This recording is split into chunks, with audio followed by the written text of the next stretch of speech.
Very good morning friends, क्या हाल चाल है आपके। मैं टीच करूंगा आपके लिए कुछ केस स्टडीज जो आपके स्टडी मैट में दे रखी हैं। जो आईसीएआई का स्टडी मैट है, institute of cost accountant of India. जो लोग सीएमए का कोर्स कर रहे हैं, कॉस्ट एंड मैनेजमेंट अकाउंटेंट, तो उस कोर्स के जो स्टडी मैट है CMA final direct tax and international taxation का, उसके सबसे एंड में बहुत सारे केस स्टडीज गिवन हैं, उनको मैं आपके साथ डिस्कस करूंगा। क्योंकि जिस तरीके से पेपर डिजाइन है उसमें डायरेक्ट टैक्सेशन भी आता है, उसमें इंटरनेशनल टैक्सेशन भी आता है, और उसमें कम से कम कितनी मार्क्स की केस स्टडीज भी आती हैं। और केस स्टडीज वहीं से आती हैं जहां आपके स्टडी मैट में दे रखी हैं सारी की सारी। तो मैं डेली बेसिस पे कोशिश करूंगा कि 3-4 केस स्टडीज आपके साथ डिस्कस करूं, लेकिन उससे पहले एक वार्निंग में देना चाहूंगा। अगर आपका सिलेबस कंप्लीट नहीं है तो आप इनको नहीं देखें, क्योंकि ये केस स्टडीज आपको तभी समझ में आएंगी जब आपको इनकम टैक्स एक्चुअली में समझ में आता है, जब आपको इनकम टैक्स के सारे प्रोविजंस अच्छे तरीके से फाइनल लेवल के आते हैं।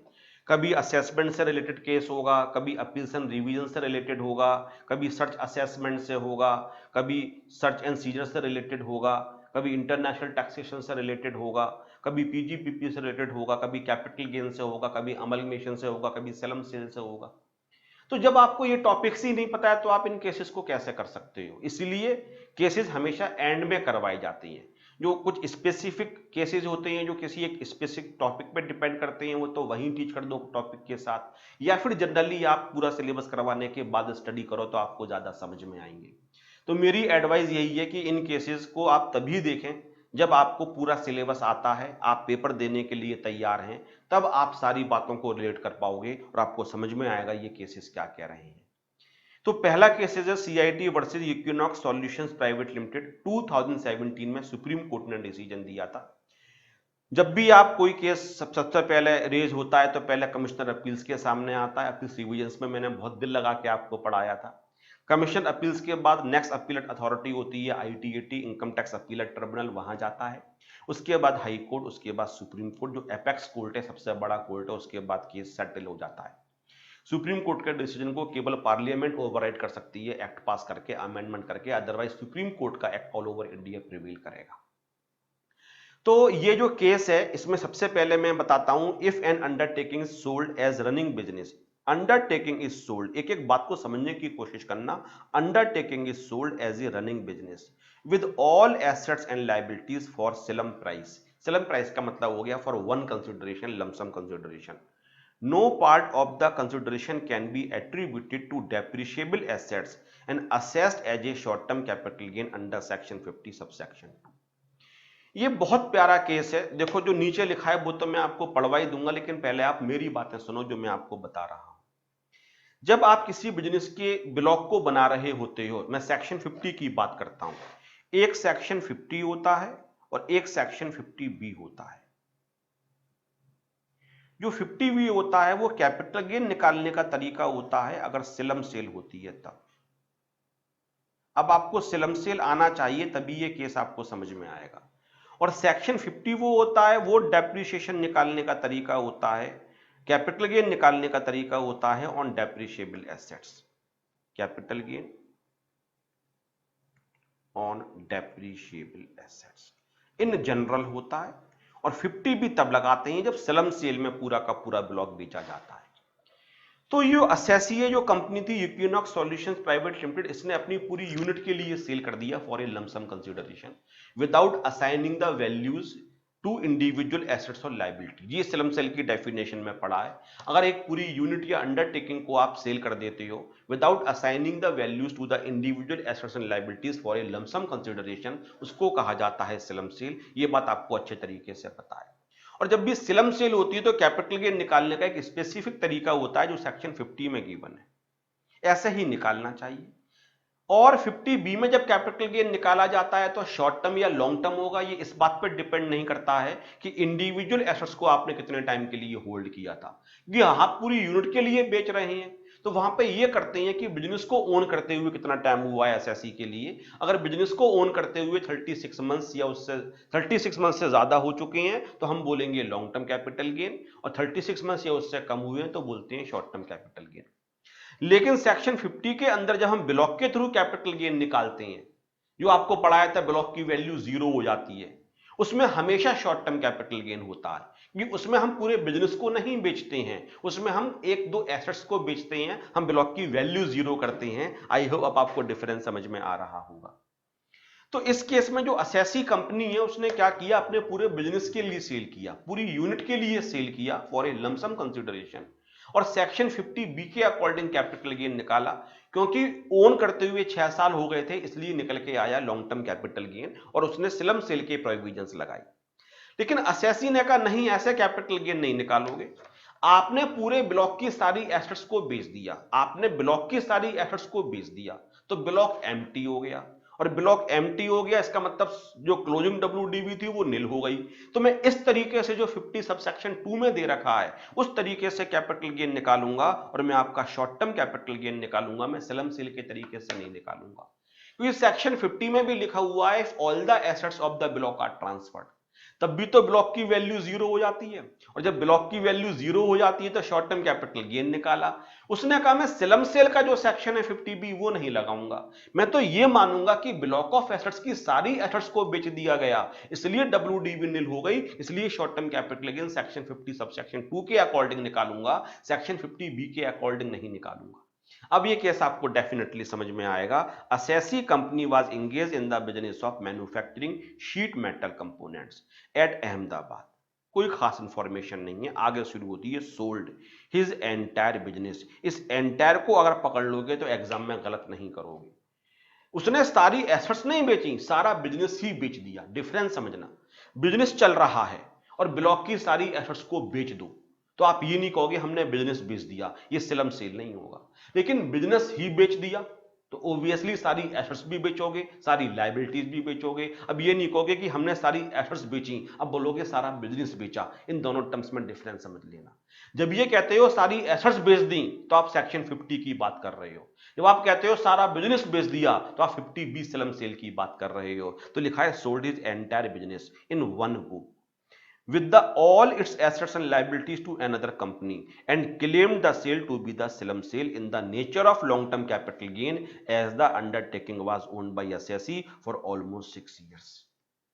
For a lump sum consideration, slum sale की सारी कंडीशन सेटिस्फाइड है, all the assets and liabilities for lump sum consideration। Own करते हुए 36 मंथ से ज्यादा हो गया था, 6 साल हो गए थे, इसलिए उसने long term capital gain 50 B के अकॉर्डिंग निकाला। असेसिंग ऑफिसर अपनी अलग ही धुन में था, अलग ही दिमाग में, पता नहीं किस तरीके से असेसिंग ऑफिसर इंटरप्रिटेशन करते हैं। Assessing officer rejecting assessees contention held that, assessing officer का डिसीजन देखो, that it was covered under section 52 and framed assessment accordingly.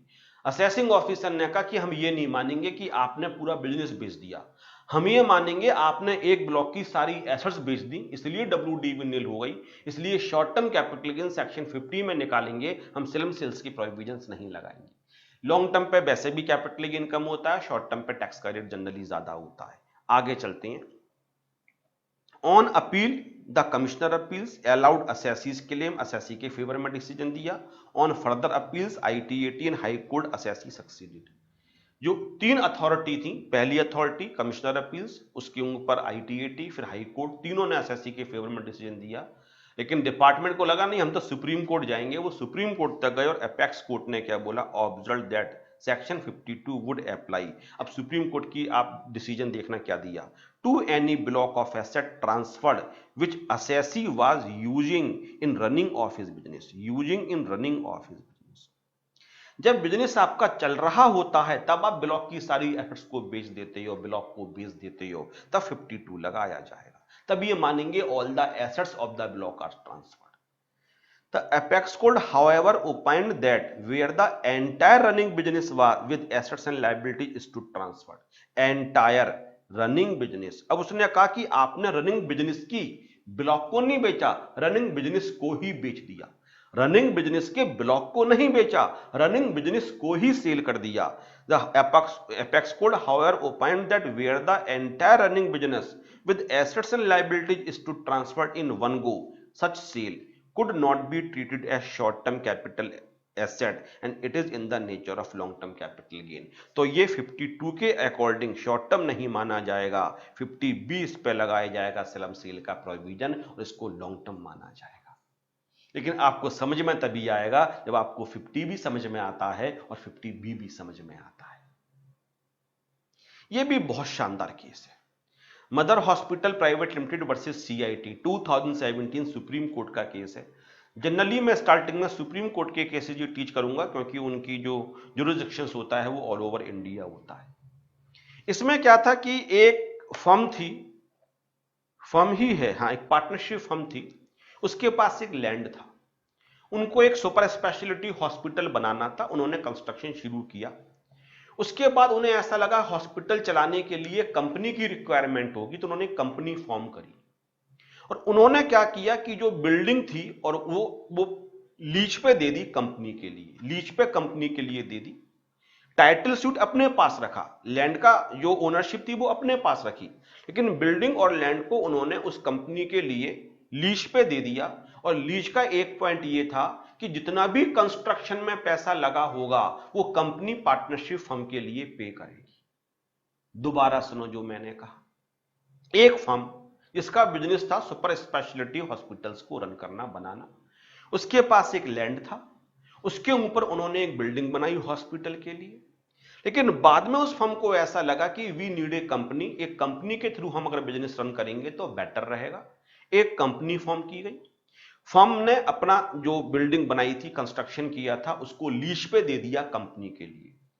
और जो एक एग्रीमेंट था, लीज एग्रीमेंट, उसके हिसाब से जो भी कंस्ट्रक्शन कॉस्ट थी वो पूरी की पूरी कंपनी पे करेगी फर्म के लिए। हालांकि लीज पे दिया गया था, अभी तक ओनरशिप राइट किसके पास है? फर्म के पास है। ओनर नहीं बनी है कंपनी, लीज पे दी गई है, लेकिन कंस्ट्रक्शन कॉस्ट जो होगी वो कंपनी पूरी की पूरी पे कर देगी फर्म के लिए। अब कंपनी के पास लीज पे पूरी बिल्डिंग और लैंड आ गया, कंपनी ने बिजनेस रन करना शुरू किया, कंपनी ने अपनी ITR फाइल करी और कंपनी ने उस बिल्डिंग के ऊपर डेप्रिसिएशन क्लेम कर लिया। तो असेसिंग ऑफिसर ने कहा कि क्योंकि आपने कंस्ट्रक्शन नहीं करवाया है इसलिए आप डेप्रिसिएशन क्लेम नहीं कर सकते हो।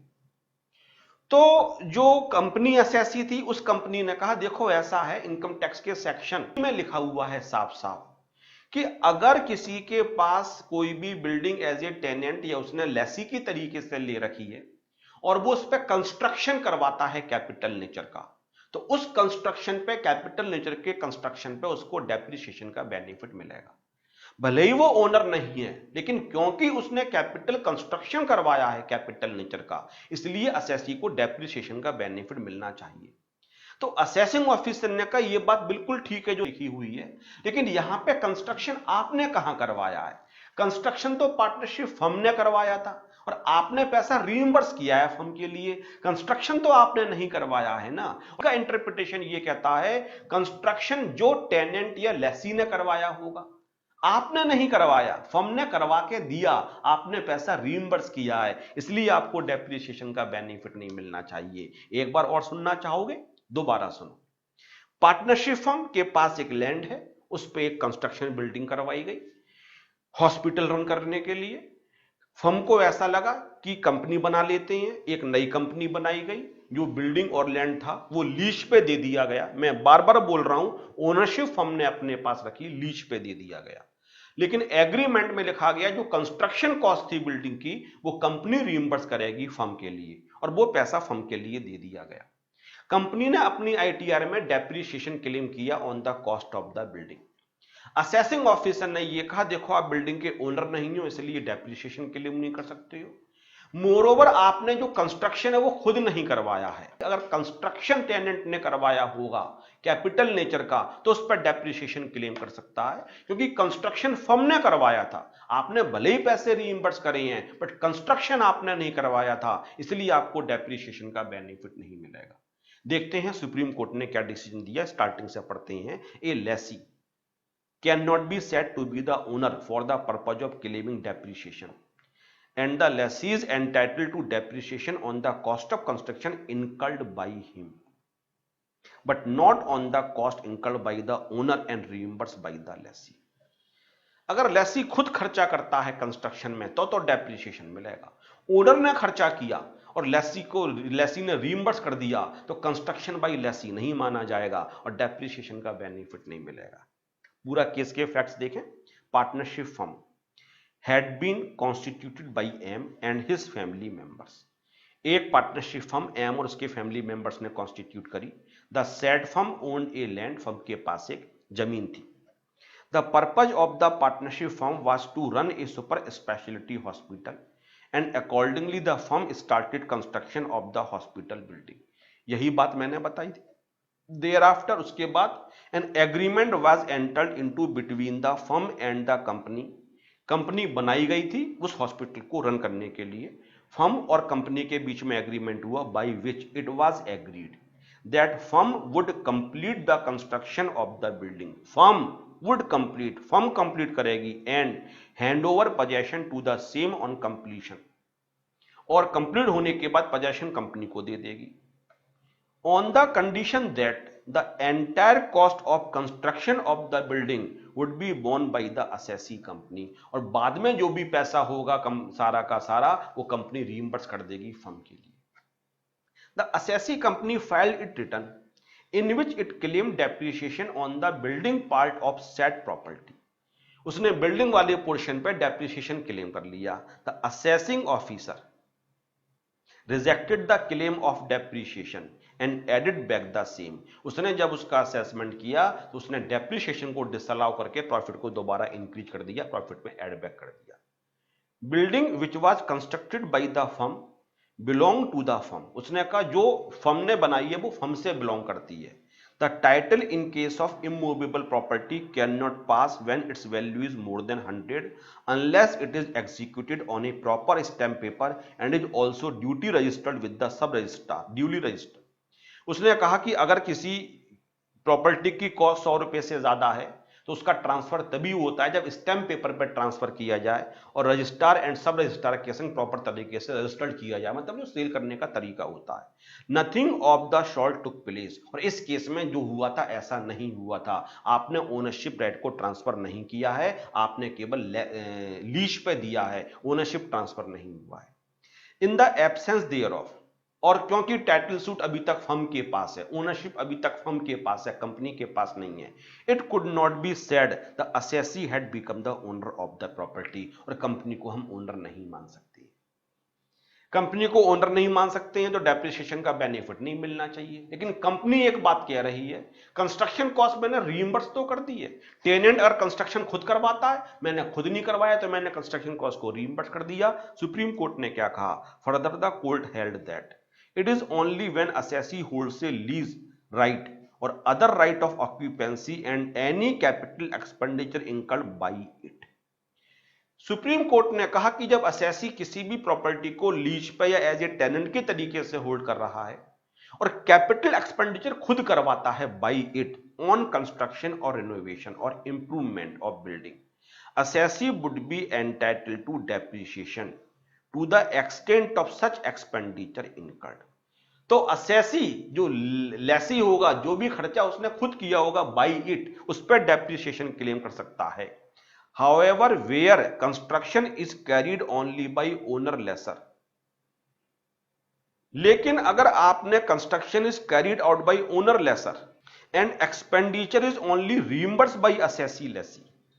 कंस्ट्रक्शन तो ओनर ने किया और खर्चा रीइंबर्स कर दिया लेसी ने, तो खर्चा खुद कहां किया? बाय इट कहां हुआ? Explanation 1 section 32(1) would not come to aid of assessee. जो डेप्रिसिएशन में लिखा हुआ है कि अगर आप एज ए टेनेंट होल्ड कर रहे हो और आपके पास आपने कंस्ट्रक्शन करवाया तो आपको डेप्रिसिएशन का बेनिफिट मिल जाएगा, ये एक्सप्लेनेशन इस केस में एप्लीकेबल नहीं होगा और असेसी को इसकी हेल्प नहीं मिल सकती. मतलब कंपनी को डेप्रिसिएशन का बेनिफिट नहीं मिलेगा तो गलती कर दी. कंपनी को क्या करना चाहिए था? लैंड लेना चाहिए था आपको एक तरीके से लीज पे और कंस्ट्रक्शन उसके ऊपर खुद करवाना चाहिए था. कंस्ट्रक्शन कंपनी खुद करवाती तो आपको बेनिफिट मिल जाता. हालांकि तब भी लैंड का पोजेशन अभी भी फर्म के पास, पोजेशन नहीं ओनरशिप फर्म के पास रहता. वो कहता हमने लैंड को लिया है, हमने उसके ऊपर कैपिटल कंस्ट्रक्शन करवाया है. कैपिटल कंस्ट्रक्शन फर्म ने करवाया, कंपनी ने लेने के बाद पैसे रीइंबर्स कर दिए, तो आप ये नहीं मान सकते हो कंस्ट्रक्शन बाय द लेसी, ये नहीं बोल सकते हो. इसलिए 32 का जो एक्सप्लेनेशन है वो इस केस में एप्लीकेबल नहीं होगा और कंपनी असेसी के लिए डेप्रिसिएशन का बेनिफिट अलाउ नहीं किया जाएगा. हैं शानदार केसेस, अच्छे केसेस हैं, आपको डेफिनेटली समझ में आए आपके लिए। इन केसेस को बहुत ध्यान से करो। मैं 2-3 केसेस हर क्लास में आपको बार बार टीच करूंगा। कोई भी डाउट है आप मुझे ईमेल कीजिए imsb003@gmail.com। ये जो पीडीएफ है मैं अपलोड कर दूंगा अपनी वेबसाइट पर directxlectures.com, वहां से आप इसको डाउनलोड कर सकते हो। Thank you very much.